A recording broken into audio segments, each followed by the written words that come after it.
In Latin America, the seaplane and sailboat ride the same waters.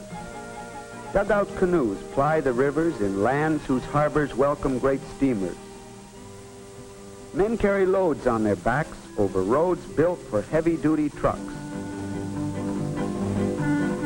In some towns, horses still draw the trolley cars. Bridges across mountain streams may be precarious or solid. The burro is a useful beast, but slow compared to the truck he sees along the road. Llamas wait patiently for their loads in the very shadow of the airliner. Why do these strange contrasts in transportation still persist? Here in the United States, transportation is comparatively easy. A great expanse of plains, interrupted only by rolling hills and rivers and 2 mountain ranges.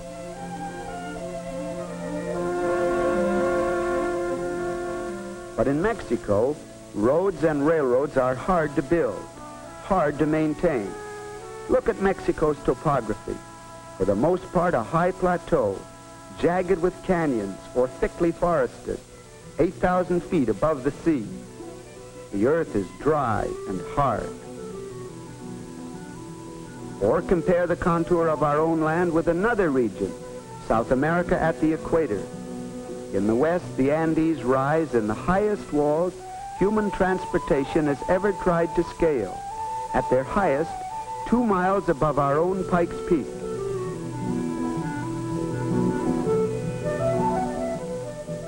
In the east are the almost impenetrable tropical rainforests of the Amazon and Orinoco.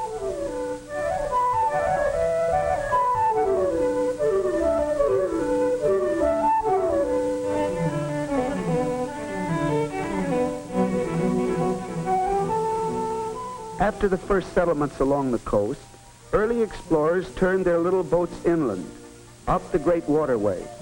Quesada in 1536 followed the Magdalena to its source, then trekked overland to Bogota. In 1539, Orellana struck the Amazon near the Andean foothills and sailed 2,500 miles down to the mouth. An even more adventurous journey in 1560 took Aguirre down the Amazon, across to the Rio Negro, and down the Orinoco to the sea.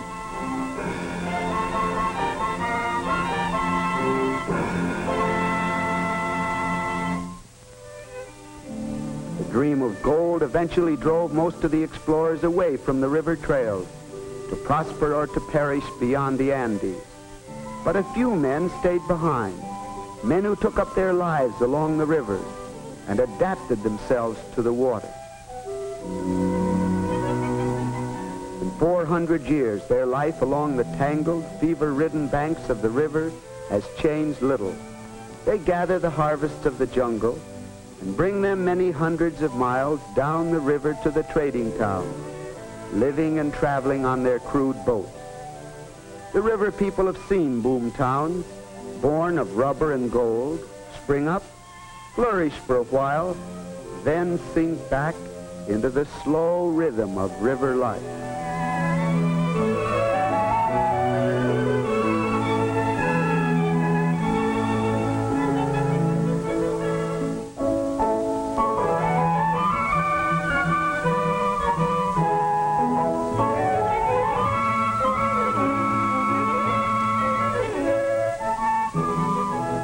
Coastal shipping also flourished, and often the only communication between one city and another was by these boats. No roads, no railroads, only ships. Not all the shipping lines were European or United States owned. Many were native Latin Americans. Chile, Brazil, Argentina, and others developed their own great steamship companies to trade proudly with us and with all the world.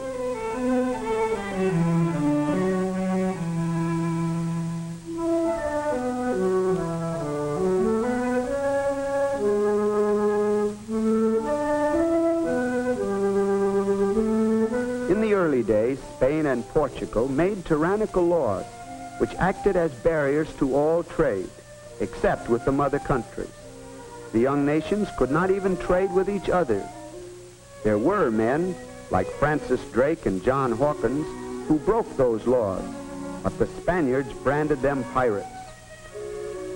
The laws are no more, but there is still little trade between the nations, and few roads cross their borders. But within the individual countries, cities grew and prospered through expanding commerce with Europe and eventually with North America. These great capitals, with their tall buildings and crowded boulevards, are as cosmopolitan as those of other continents, but they are not connected with each other by any ordinary means of travel. Rio de Janeiro and Buenos Aires are 5 days apart by boat, and the Trans-Andean train, which connects Buenos Aires with Santiago, runs only once a week.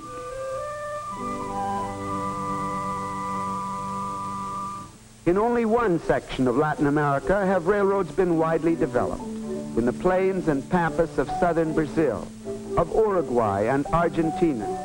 Mexico has few lines to knit the country together. In Central America, because of the mountains which form natural boundaries, not all of the countries have been linked by rail.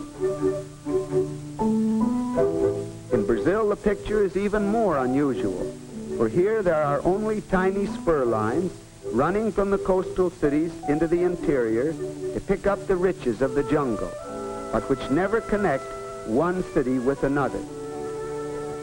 There is another situation in Latin American transportation which is strange to us. On some of the greatest states, as large as Rhode Island, there is a self-contained transportation system with excellent roads and even narrow-gauge railways, such as this one, which brings sugar cane into one central point on the plantation. Other privately owned railroads include the little line which climbs perilously into the Peruvian Andes to bring copper down from the mines to the coast. This is a company-financed railroad created by and for copper, the highest standard gauge railway in the world. It is the main contact between the little copper towns with their Indian workmen and North American overseers and the outside world. Way stations are only tiny Indian villages. There is little passenger traffic and no goods to carry out of the dry hills but the precious copper.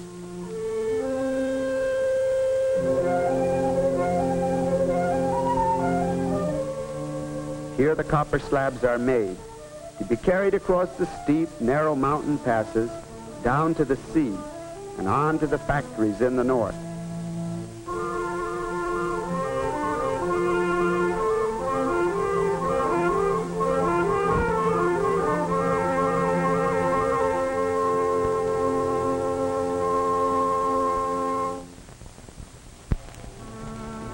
The railroad problem is also difficult because Latin America is not generally industrialized. Construction material and railway equipment must be imported, even to the smallest parts for locomotives. But there are also economic difficulties. In most regions of Latin America, there have not been enough passengers and goods in the interior to support expensive railroad construction. You can travel for miles and never see a house or a human being.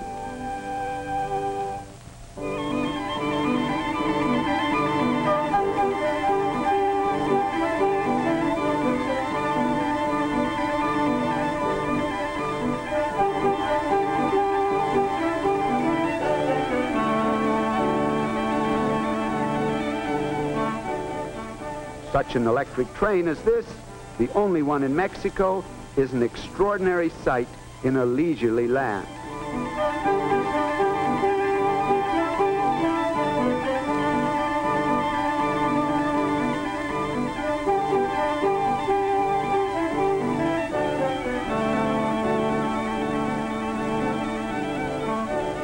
It is interesting that the only place where the railroad has proved really profitable is in an area long neglected by the explorers, whose minds were on the legends of El Dorado, and that is on the plains of Argentina. Here the British have invested more than $1 billion in an efficient, widespread railroad system originally constructed to bring the products of the Pampas to Buenos Aires so that they might be shipped abroad. And the domestic advantage to Argentina of this railway system has been enormous. To this impressive picture, there is another side, spectacular but distressing. Where the Argentine railways cross to Chile, they lie forever in the path of the avalanche. Here, tons of snow and rocks have torn down the Chilean side of the pass, burying tracks and houses. This means weeks of labor by diggers and snowplows before the track can be restored to its previous condition and the trains can again take up their schedule.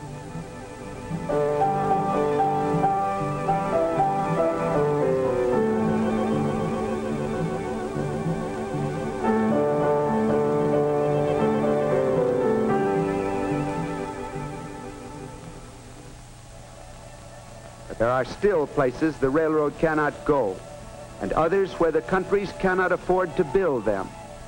In such regions, highways are being built, and automobiles, buses, and trucks are extending the transport system.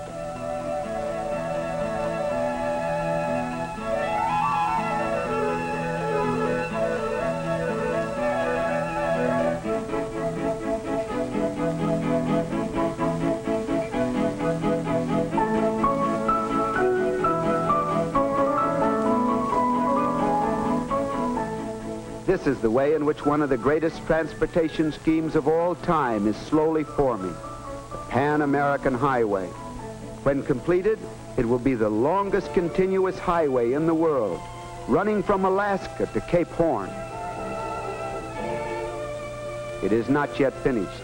The work is slow and expensive. The road must follow mountain trails, which are all that remain of the great Inca Highway, and must skirt marshes and break through jungles and cross rivers in flood time. In addition, each country along the path of the road is working to bring its own internal system of roads up to join the great artery, to bring its own people within easier reach of their neighbors. Latin Americans love to travel. For the wealthy person, travel by plane, Pullman, or his own expensive car is no novelty. But for the poor, highway travel is new and exciting, and buses are places for the sort of comradeship they so deeply enjoy. Men, women, children, and bundles, cheerfully bent on going somewhere, anywhere, in a spirit of good humor and high adventure.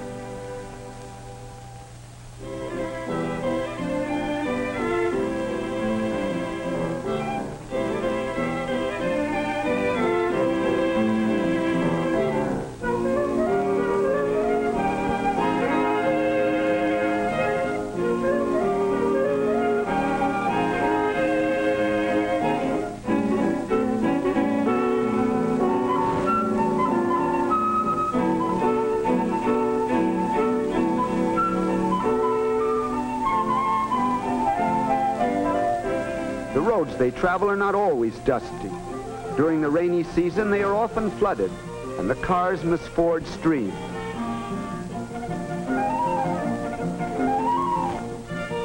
In addition to this complex problem of transportation, there is the further problem of rapid transit between Latin America and the United States. Railroad connections between North and South America do not exist, and perhaps never will be built. Ships are slow. Even fast steamers take more than 2 weeks to make the journey between northern and southern ports. A quicker way, a way that leaps all these hurdles of time and space, may be for Latin America the only way. Fortunately, Latin America is air-minded, perhaps more than we are. We have so many other methods of transportation that we see the airplane as only one more step in a great system. But Latin America sees it as the immediate answer to its transportation problem, a great network to link its countries together and itself to the rest of the world. There are two main uses for the airplane in Latin America. It is a super explorer, winging across mountains and jungles to seek out new sites for mines and oil camps, and to carry engineers and officials, as well as mail and freight, to remote posts.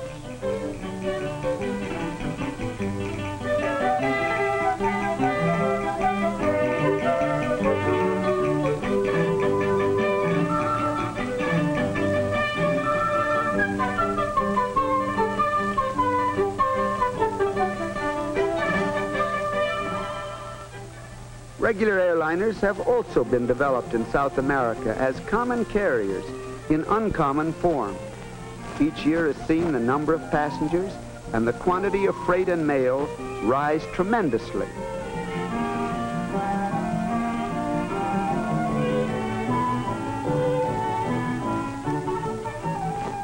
In every country, the great airway systems have been enthusiastically welcomed. North American enterprise has provided added scope for Latin American ingenuity and manpower.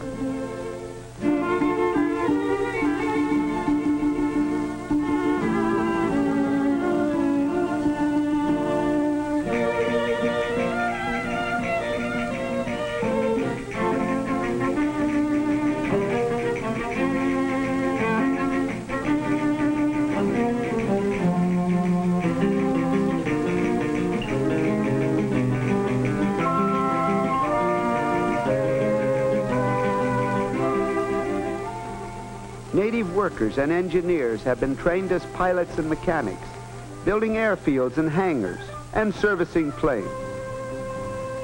Local airlines, independent of foreign capital, are springing up everywhere.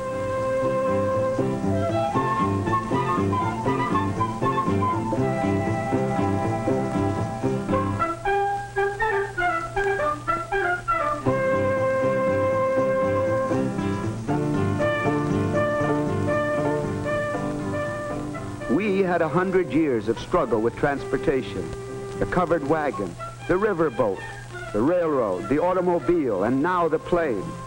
But with the technical knowledge now available to her, and with her extraordinary dream of the future, Latin America may well hurdle all the old obstacles and learn to travel and to carry her burdens over the new road south by air.